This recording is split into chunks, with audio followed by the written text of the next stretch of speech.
साधना का भाई नहीं था। वो बचपन से ही लड्डू गोपाल को राखी बांधती आ रही थी। हर बार की तरह इस बार भी साधना रक्षाबंधन पर अपने भाई लड्डू गोपाल को बांधने के लिए राखी खरीद कर लाना चाहती थी। इसके लिए उसे पैसों की जरूरत थी। मालकिन, मुझे थोड़े पैसे उधार दे देते। कल रक्षाबंधन का त्योहार है, मुझे थोड़ा सामान खरीदना था।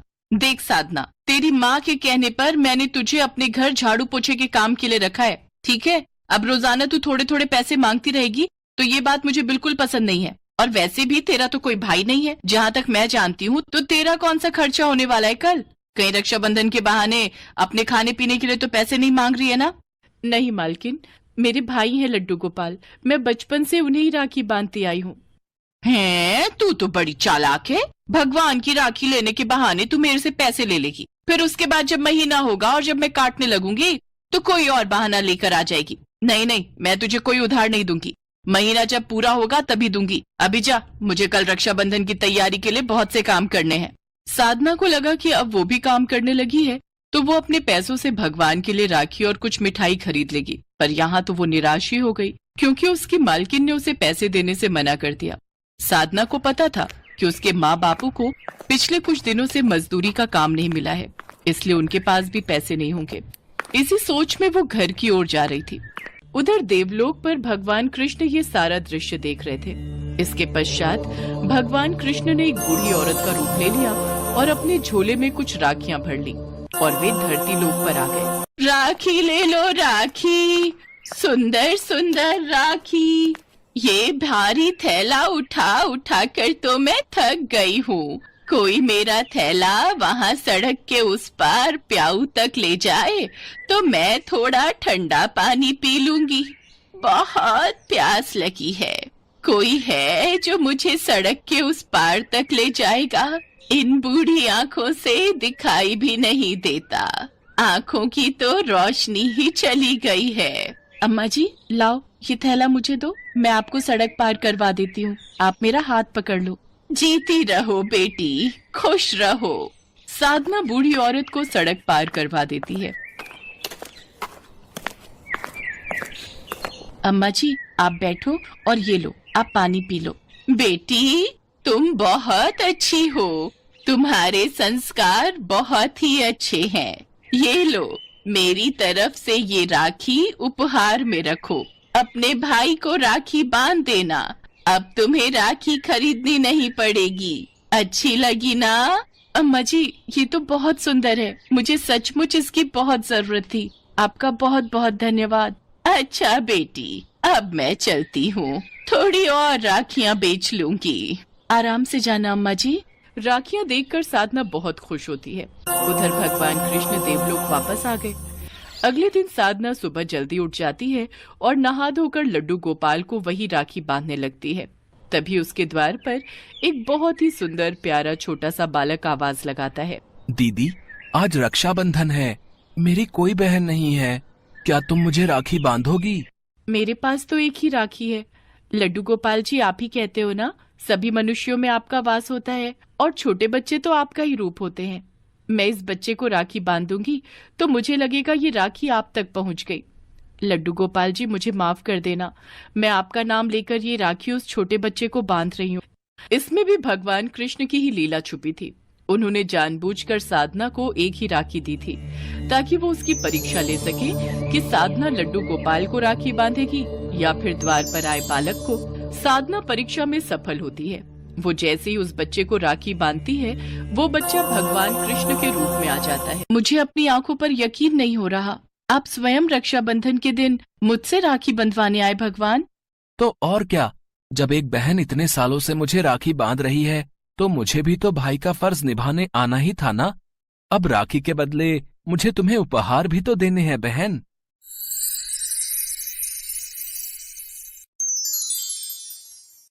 साधना, ये सब उपहार तुम्हारे लिए ही हैं। जो कोई भी भक्त मुझे सच्चे हृदय से याद करता है, उसके घर सुख समृद्धि का वास होता है। रक्षाबंधन के दिन जो भी बहनें सच्चे मन से मुझे राखी बांधती हैं, मैं अपने भाई होने का फर्ज जरूर निभाता हूं। मेरे आशीर्वाद से मेरी बहनों के जीवन के सारे दुख दूर हो जाते हैं और उनके जीवन में खुशियों का वास होता है। सदा खुश रहो मेरी बहन। लाओ अब थाल के थोड़े लड्डू मुझे भी खिलाओ, मुझे बहुत जोरों की भूख लगी है। साधना और उसके माता पिता की आंखों में खुशी के आंसू थे। इससे बड़ी खुशी की बात एक बहन के लिए और क्या ही हो सकती थी।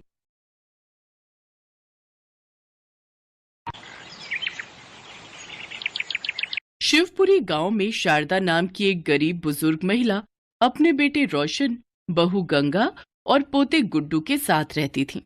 शारदा देवी प्रतिदिन सुबह तड़के उठकर स्नान करती और फिर भगवान शिव की पूजा करने घर के मंदिर में बैठ जाती। रोशन एक लकड़हारा था। शिव भगवान की कृपा से लकड़ियां बेचकर अब उसकी अच्छी कमाई होने लगी। एक दिन रोशन ने शारदा से कहा, माँ, आपके आशीर्वाद से मेरा व्यापार बहुत ही अच्छा चल रहा है। मैंने अब एक नया घर ले लिया है। कुछ दिनों बाद हम वहीं रहने चले जाएंगे। ये तो सचमुच बड़ी ही खुशी की बात है बेटे। अच्छा ये बता, तूने हमारे साथ साथ भगवान के रहने के लिए भी नए घर में मंदिर बनवाया या नहीं?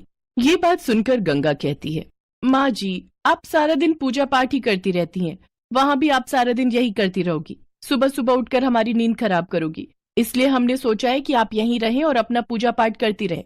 हम आपको आपका खर्चा पानी भेज दिया करेंगे। नए घर में केवल मैं, ये और हमारा गुड्डू ही साथ जाएगा।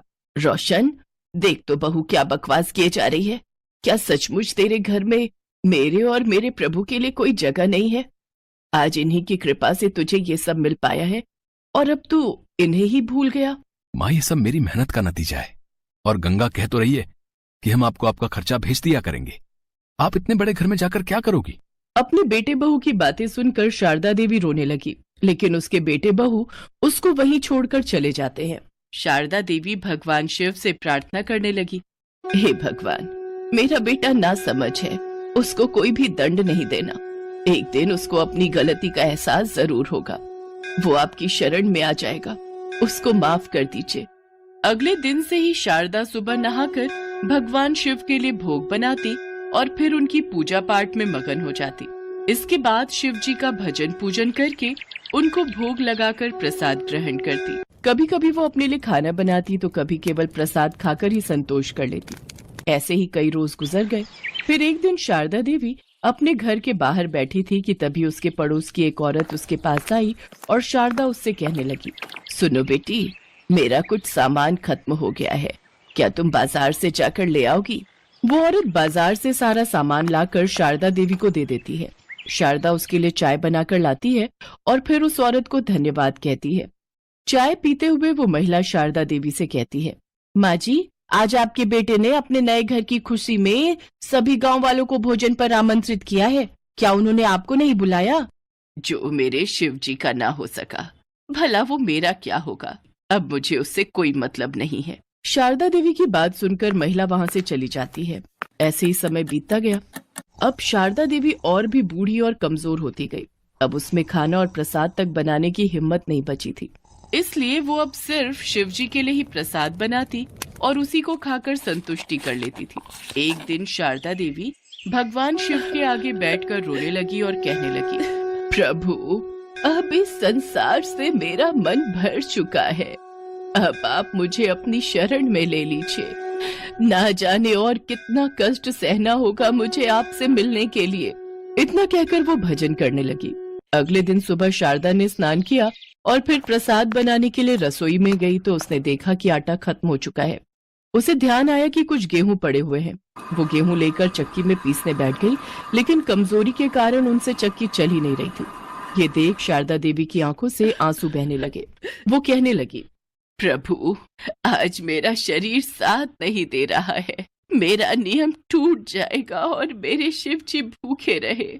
ये मुझसे बर्दाश्त नहीं होगा। मुझे शक्ति दे प्रभु, जिससे कि मैं आपको भोग लगा सकूं। इतना कहकर शारदा देवी ने एक बार फिर कोशिश की और फिर दोबारा कोशिश करके वो हार गई और वो रोने लगी। तभी घर में तेज रोशनी हुई और नीले प्रकाश से पूरा घर भर गया।